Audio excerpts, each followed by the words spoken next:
Mr. Erik Hubbard with Backroads Appalachia.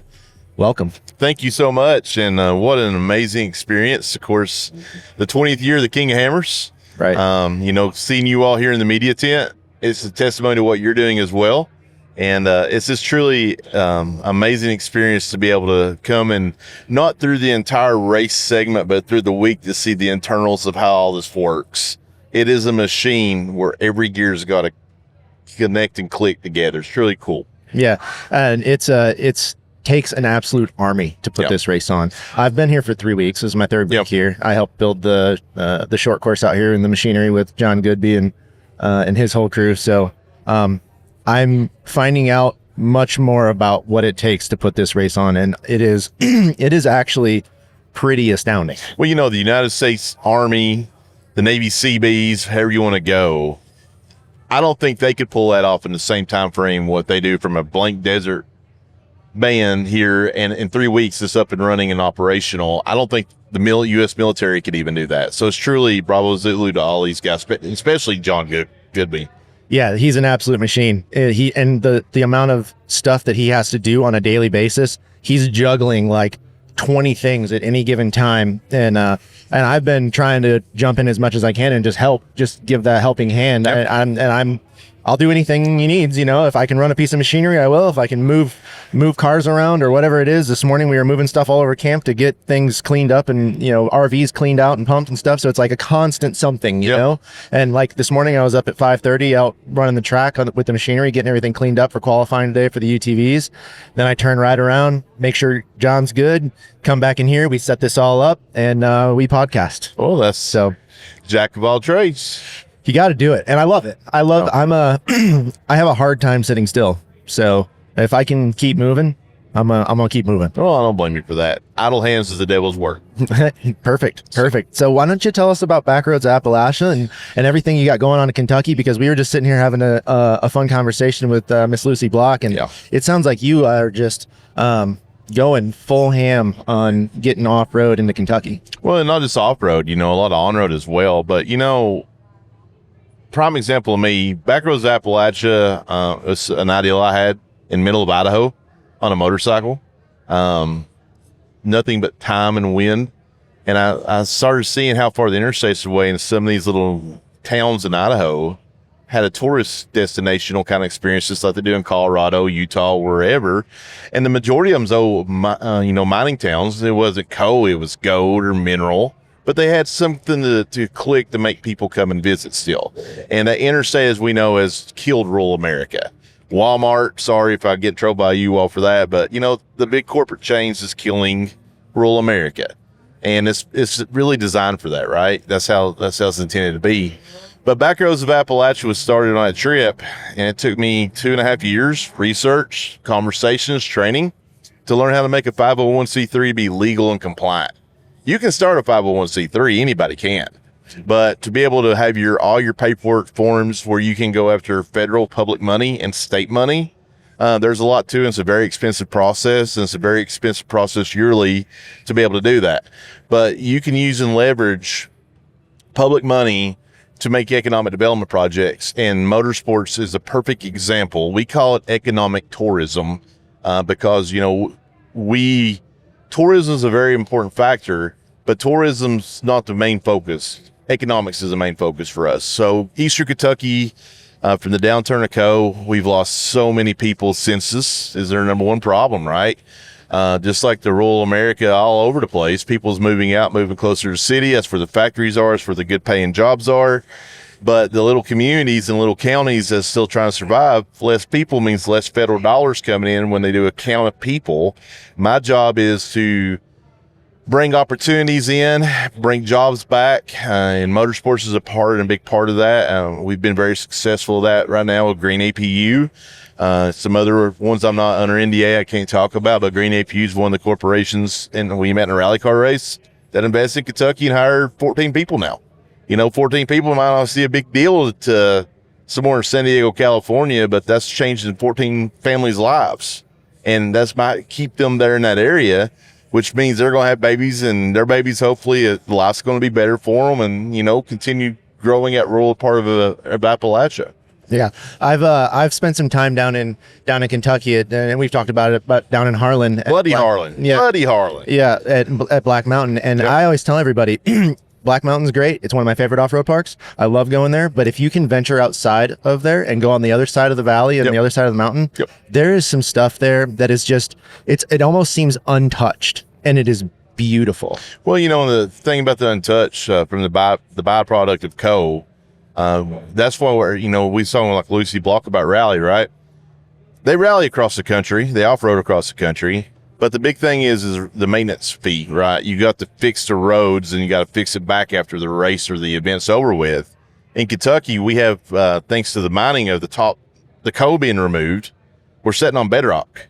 We have 2 or 3 inches of dirt on top of that, but you cannot kill it. You can't destroy it. And also the maintenance fees cost me little to $0, which ultimately means I can charge less for entry fee. More people come, it's more heads to bed, food to mouth, lips to sip, and that's more economic development for the region. So I think it's really cool, the byproduct of coal, and I think the world's starting to notice with the World Rally Championship now in talks with us, the American Rally Association, the GNCC, the National Enduro Series, and of course Ultra 4, that we're becoming a dominant factor, but most importantly, we have legislators in the state that's backing us to make these moves and make it happen to better our people. All right, everybody, I want to give a quick shout out to CT Raceworks. CT Raceworks makes the baddest parts in the industry, including the parts that Kyle Chaney uses to win the 2025 King of the Hammers 4400 race. Now, if you would like to use those same parts, feel free to go over to CT Raceworks and use the Our Day Off discount code, and that will get you a 5% discount on your entire order at any time. So that's Our Day Off discount code upon checkout. Back to the show. And you guys are having nationals this year for Ultra 4, right? Yeah. So, I was kind of bummed with the ARA. They decided this year, and it kind of made sense, and I didn't want to argue, but we worked really hard to become a national race for the ARA series, and we became a super regional again. I was bummed, right? Because, we're all competitors. You want to win. Right. And I didn't win. But then it was the next day, boom, Ultra 4 National, boom, GNCC National, boom, National Enduro Series National. So I'll take that one little bit of a hit to bring them other ones in. Yeah. And it also shows the ARA, hey, you're not my only option. It's kind of a win-win for Kentucky. Very good. And I'm super excited to see all this happening. And I kind of heard, we met at PRI this year, and I kind of heard some talks about Ultra 4 maybe coming to Kentucky. And I wasn't even sure if that was true or anything. It was kind of just hearsay for the longest time. And then to actually sit and talk with you and see everything you've got going on, and you're in touch with like senators and people who are really well connected and involved, and you're actually getting them to notice the racing industry.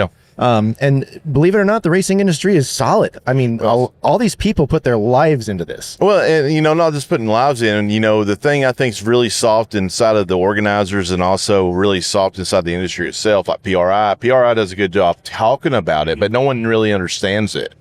Motorsports in the United States, power sports, motorsports, everyone look at combined, is a $60 billion industry.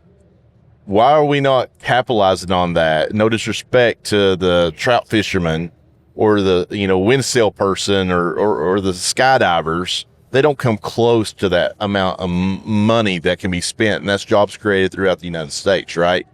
So, our state, what we've done, one thing I know, and if anyone's listening to this that's really interested in starting this, and I have no problem sharing what we've learned, I'm not here to make a monopoly on it. We want everybody, and we actually help organizers all the time with turn them in the economic formulas, get an economist on board so they have something to go back. We're funded by the state of Kentucky, period. How do we do that? We show a return of investment. We keep empirical data. We create all these opportunities, and for the investment they give us in with us, we're able to bring that back. And I'm proud to say that we're over 3,000% of an ROI from what they invest in us. And it's not me doing all the work, right? I work with sanctioning bodies. We bring opportunities, and they do a lot of the heavy lifting. But a big part of what we're doing so successful is their volunteer fire departments, our county emergency management, we have something called county physical courts. They're all team team together. There's no fighting. It's all about what can we do to bring this to make it better. And most importantly, how can we make it cheaper for the organizer? That way they make more money, so they'll come back. And, you know, we want to subsidize in a way to make it better, like porta potties, things of that nature. We want to help pay for that. Come. Don't worry about that aspect. Let us handle that. Let's support our local people. You know, that way we're hiring local people to pump it or bring it. But at the same time, it's all about them being more in the black. Because as you know, your podcast, the more money you make, the more you're going to do. Right. Exactly. So, exactly. So what is the future looking like? I know at one time you mentioned to me, and forgive me if I'm wrong here, but you mentioned you were having like a certain piece of property that you were developing to put out like a place you can come and you can rent a side-by-side or however that works, and teach these people about off-roading and actually put them in a car. So we was blessed. We received $7.8 million for something called the Appalachian Regional Commission. It's an ARISE grant. It's a 3-state initiative. We're doing mapping of all public access roads in all 3 states for adventure bike, UTVs, also the big rigs, for them to be able to come out. Of course, we utilize with 24 hours of Appalachia. We're utilizing them roads to do that event upon. It's not a race. It's navigation. Gotcha. There's a difference there. Mm-hmm. We're not racing. You're not racing clock. You got 24 hours finished. Right. But you have to stay on course. If you get caught speeding on the public highway, you're eliminated. You're done. Right. Common sense. What you do in the woods is what you do in the woods, you know, but it's all about being a good steward and also community first, right? So our motto is community first, racing second. But back to our Appalachian Regional Commission grant, we're building the ARA training facility. Also, we're having an Ultra 4 training facility. We're doing SCCA rallycross on that property. It's going to be a national on our property. We work the BMW Motorcycles of America. So many more on that property, but its purpose is it's got to be sustainable. It's got to float. So we're going to have campground on there. You know, we're going to do events up there, and it's going to be low come events as far as bringing in, but it's got to pay the electric bill, right? But most importantly, we're doing training, not for the drivers, for the marshals, for the time control, for the net control. We're going to create a certification program with the Eastern Kentucky University and also the local community colleges where they'll have a certification. So when events coming, because their number one problem in motorsports right now, and no disrespect to USAC, you know, the SCCA, K&K, all these, you know, insurance agencies, we're costing ourselves out of existence. 33% increase per year is what that's costing that's what insurance goes up that much.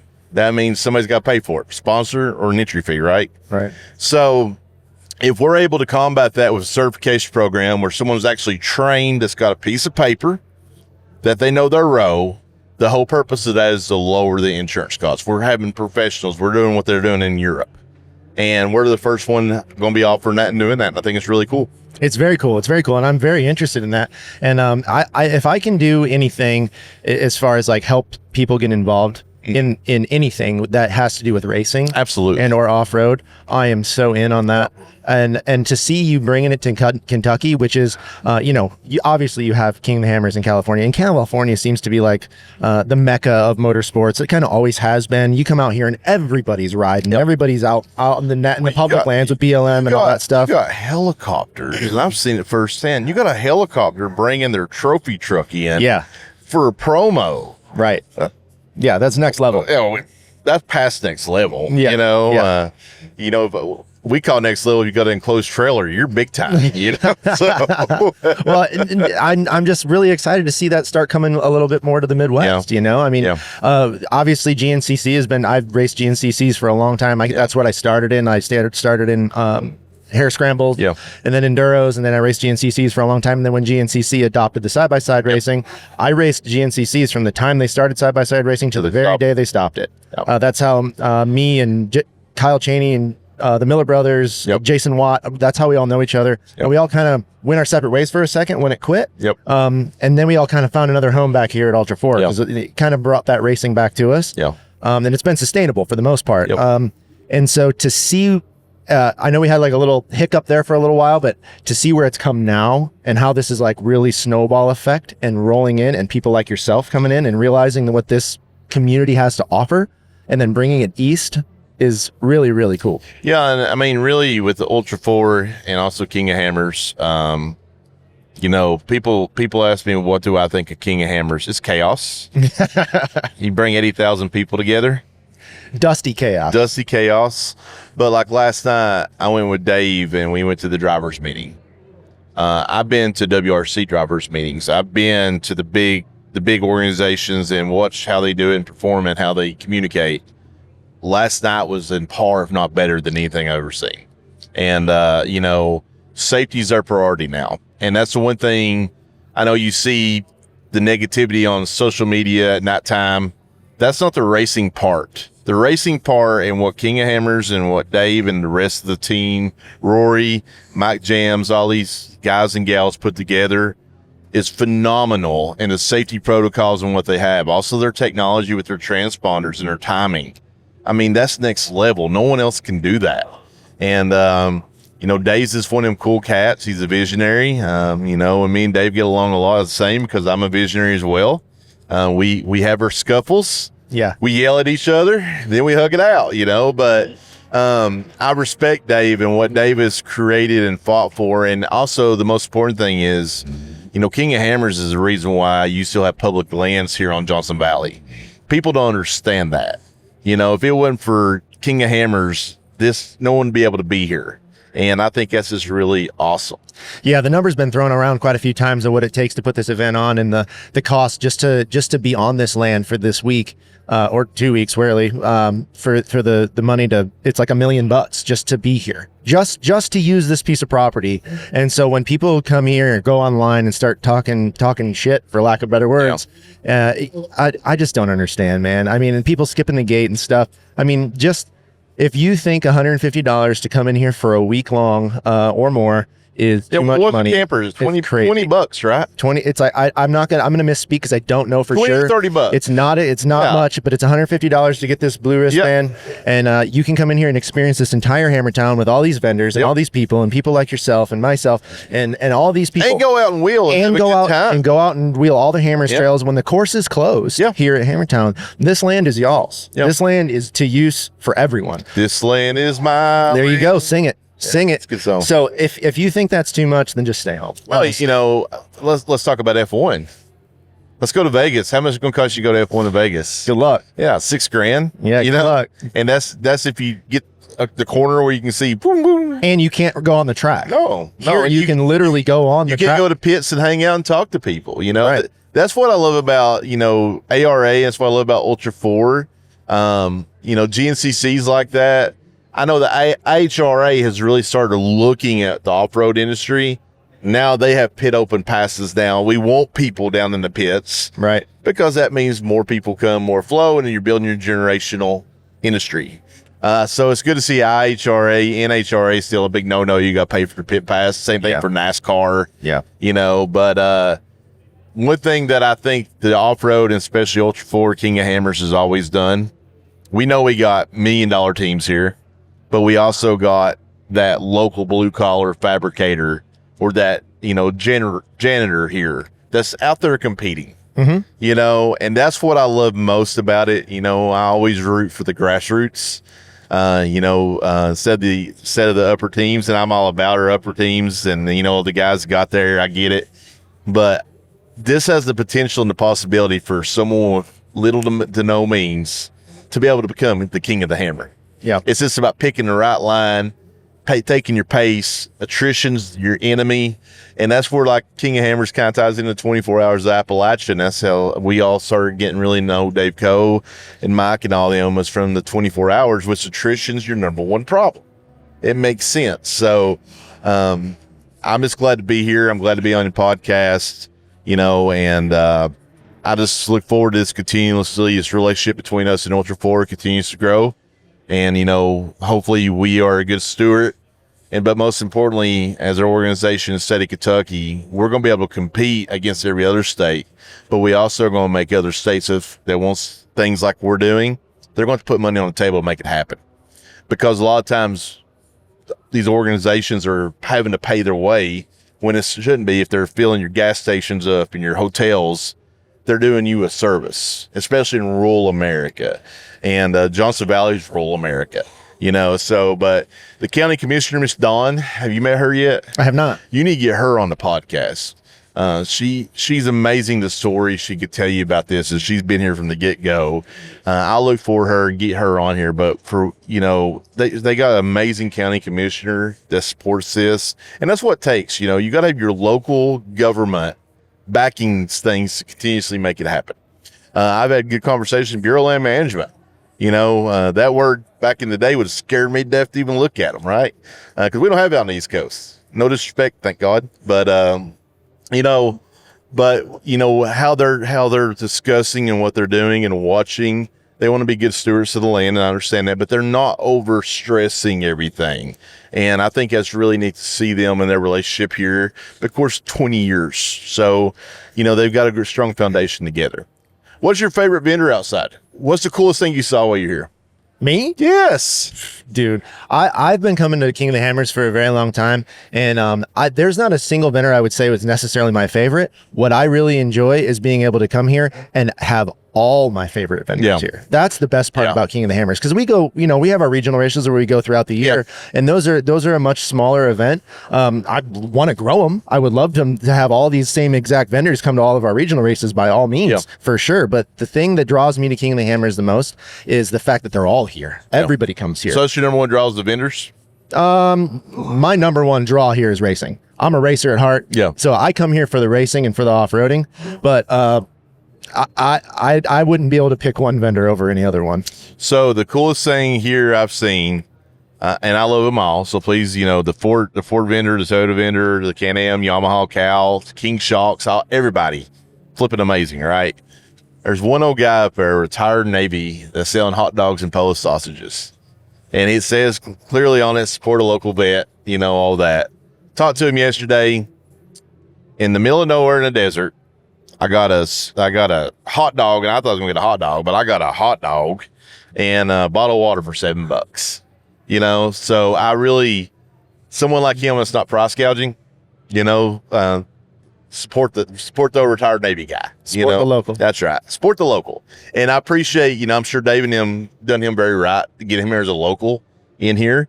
And I think it's really cool to see that as well. You got these major corporations here, then you got the retired Navy guy selling hot dogs. I think that's really cool. That's very cool. That don't happen in NASCAR, by the way. Well, and again, just go back to what we were talking about earlier. It just brings all types. Yep. There's so many different walks of life here at King of the Hammers, and any any off-road event. Yeah. It takes all types. Like you said earlier, the guys that are building these things in their garage to the $1 million race teams that have a full race shop. So who's going to win it? What's your opinion? Who's going to win it? Who's going to win it? I'm pretty biased, but I think I want to see Kyle win again.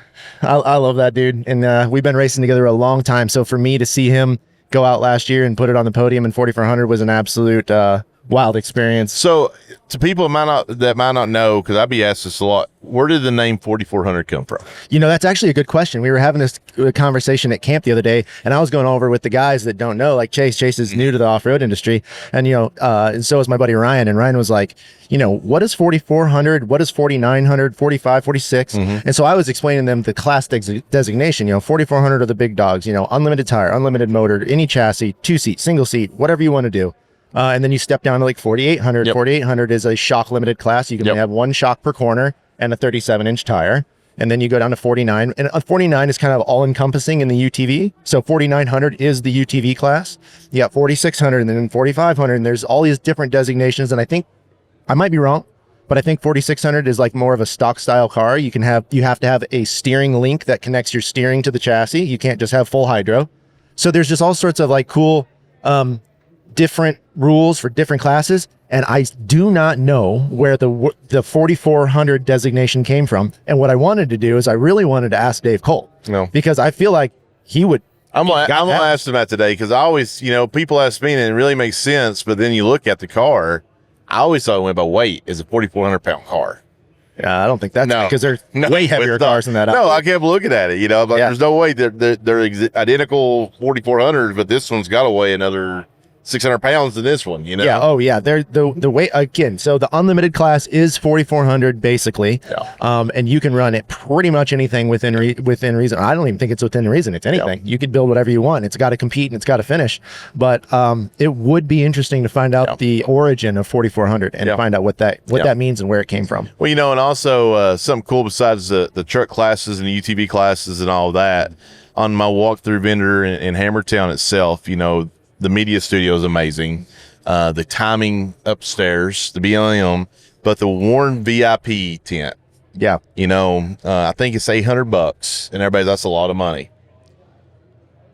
2 weeks, $800. You get lunch and dinner, air conditioned, and anytime you want to get a water, free Monster energy drink, for $800.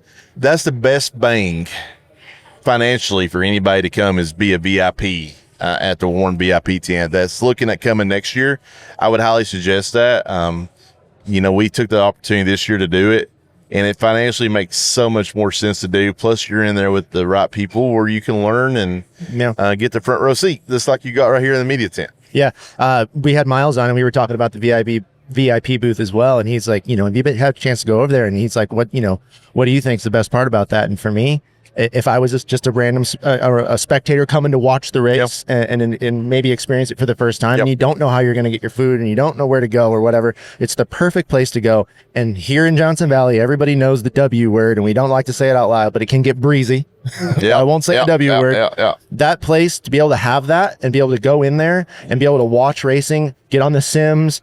I think they've got foosball tables in there and food all day long and snacks if you're in between a meal. And actually a functional bathroom. Toilet. Yeah, so, a toilet you can go to. Yeah. What a perfect place. Yeah.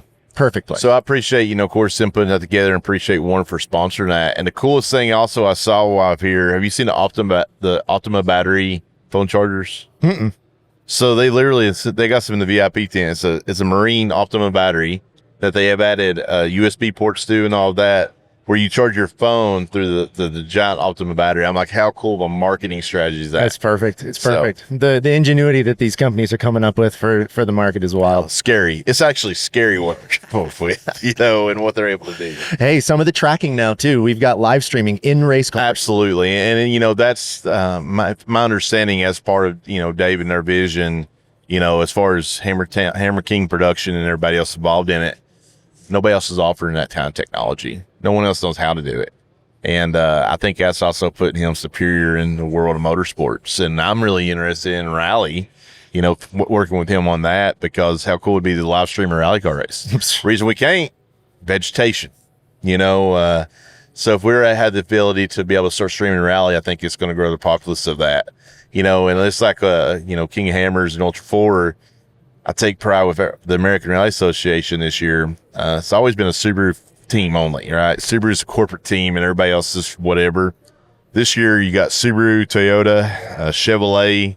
It's back to team. You got Hyundai, you got Skoda, you got Peugeot, and you even got the Strikers, which is a Can-Am, heavily modified for rally. I just think it's really neat to see that production of rally starting to grow. Mm-hmm. And I think the same thing is coming with the Ultra 4 and the King, you know, KOH as well. I think you're going to keep hitting a bigger presence of the manufacturers of all brands, and also in the truck industry, car industry, and also the UTV industry. Yeah, and that all comes with just being able to get it to the masses. Yep. Get what we're doing here on TVs for people to view, and then draw them to the events. And the live streaming and all these guys running Starlinks on their cars and be able to, I know the production guys were literally click of a button. They can go click to a Starlink and you can watch Kyle Chaney in cab going through the rocks at any given moment. And what an experience. Yeah, and with that, so they have the King of Hammers on YouTube. It's free. And I was learning about with a $25 membership. Yep. The $25 membership, you can stay at your home, cover your home in your viper, on a boat, whatever you want to do. But you can click on different cameras, different views for at $25, and you also are not stuck with the commercials. So I think, you know, for someone that's in hardcore into this and wasn't able to come or want to experience it, see it, pay the $25 for that. God. Yeah, you absolutely. Know? Yeah, absolutely. I mean, even some of the people here, Redneck Brawl costs more after pay-per-view for Christ's sake. Yeah, I know there's people here on the lake bed that come here to camp and enjoy the atmosphere, who pay that $25 so that they can sit in their camp on race day, their koozie, and with their friends and watch it on a TV. So what a fantastic that's place. Really cool. Yeah, to be able to bring it all here to the lake bed and to have you on the podcast has been an absolute pleasure, sir. Cool. Whatever I can do, real quick, for your people that watches this. They're more interested in us, Back Rows of Appalachia, of course, website, Facebook, Instagram. I don't understand Instagram. I'm old, but I got a good team that does. But one thing I want to highlight as well real quick, we do have a TV show out called Appalachia's Happiest Place. So we tie in a rural area. They don't get a lot of promotion because they don't have a tourism budget. We're promoting them through that TV show, but we're always tying in a motorsport activity inside of that. So please go watch it. The most important thing about that is we use women in recovery. We teach them through training to edit, produce our TV series. And I think it's going to really take off really big. And I do look forward to that. And I do appreciate both of you all for allowing me to be on your podcast. Thank you very much, sir. We really appreciate it. Cool. And thank you so much for coming on here, Mr. Erik Hubbard. This is our Day Off podcast. You're King of the Hammers. We'll see y'all later. Thank you very much. Bye.